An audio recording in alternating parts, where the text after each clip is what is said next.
reunião familiar. É difícil para mim, de verdade, escolher apenas uma ferramenta favorita da disciplina positiva. Mas eu confesso que as reuniões familiares me surpreenderam.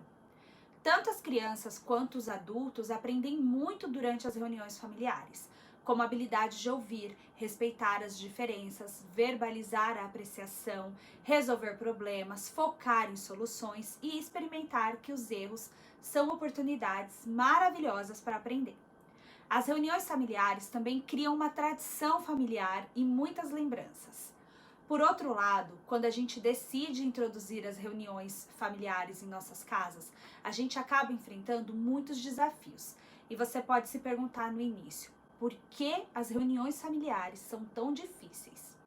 Muitos pais me dizem isso e também me dizem que elas geralmente são um fracasso no começo. E eu concordo com eles.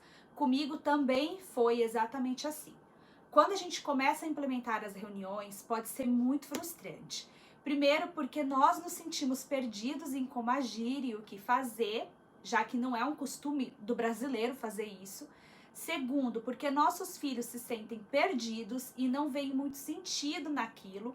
E também porque os pais tendem a cometer um grande erro, né? Eles tendem a fazer das reuniões familiares a hora do sermão da missa do galo. E aí os pais começam a falar sem parar e despejar um monte de crítica às crianças. As crianças se sentem incomodadas e impacientes com isso e aí a reunião vira um caos. Mas então, se é tão complicado, por que a gente deve fazer a reunião de família? Porque o propósito a longo prazo das reuniões é justamente ensinar todas aquelas habilidades que eu falei lá em cima, como resolução de problemas, aprender a se expressar, se comunicar muito melhor, né? Aprender a ouvir, esperar a sua vez, fazer elogios e até aprender a fazer planejamentos. Além disso, ela promove uma grande união familiar e com o tempo fica muito mais fácil de resolver os desentendimentos e as brigas através da reunião. Então, como você pode começar uma reunião? Bom, vamos lá, vou repetir. As primeiras reuniões tendem a não sair como esperado e isso é totalmente normal. Você se sente perdido, as crianças não querem participar e o seu parceiro ou parceira pode achar uma grande bobagem em tudo isso. Mas eu te garanto, experiência própria, que se você insistir, você vai perceber como as coisas melhoram e fluem bem com o tempo. Então, o ideal é que para começar a reunião, você sente em círculo com a sua família de uma forma bem confortável e aí você inaugura a reunião, você abre a reunião sempre fazendo palavras de apreciação a cada um. Eu sugiro que você tenha algo para representar um bastão e aí quem tiver o bastão tem a vez de falar. O legal é cada um fazer elogio a todas as pessoas ali da reunião. E o bastão ajuda as crianças, ter um bastão na mão, ajuda as crianças a esperar a sua vez de falar. A hora da reunião é a hora onde todos vocês podem expressar os problemas que vocês estão tendo ou algum incômodo que vocês possam estar sentindo. Eu sugiro que você mantenha um caderninho próprio para reunião familiar, onde as pessoas, né, inclusive as crianças, podem escrever ali o que elas querem falar na próxima reunião. E aí, diante dos problemas escritos na agenda, vocês se reúnam, façam um brainstorm junto com as crianças, né? Ou seja, pensem juntos em todas as soluções possíveis para resolver esse problema aí.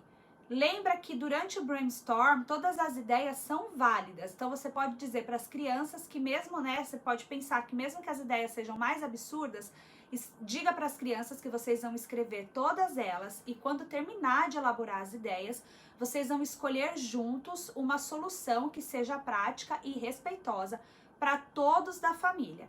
E aí você implementa essa solução por uma semana, que essa uma semana pode ser um período de teste para avaliar se ela funciona ou não. Quando o consenso não for alcançado, inclua esse assunto na pauta para a discussão da semana seguinte.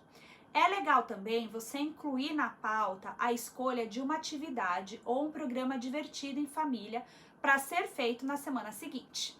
Isso cria a proximidade e dá poder de escolhas para as crianças.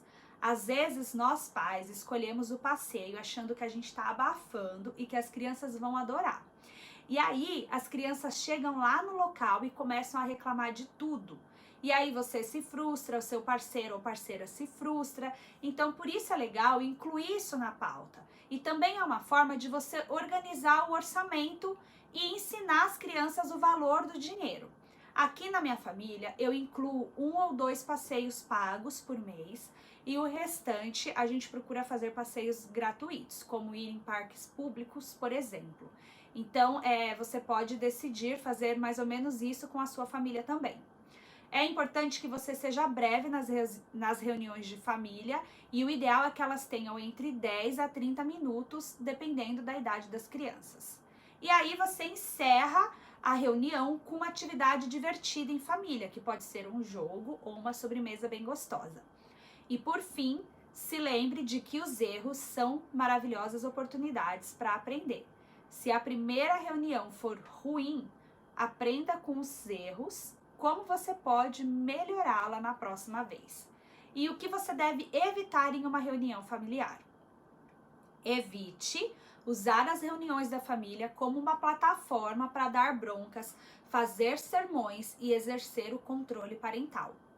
Não espere perfeição durante as reuniões. Pode ser que os seus filhos não estejam interessados em prestar atenção e tudo bem.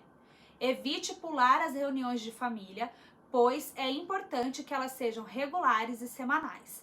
E para encerrar, considere as reuniões de família as datas mais importantes do seu calendário. Abraços e até a próxima aula!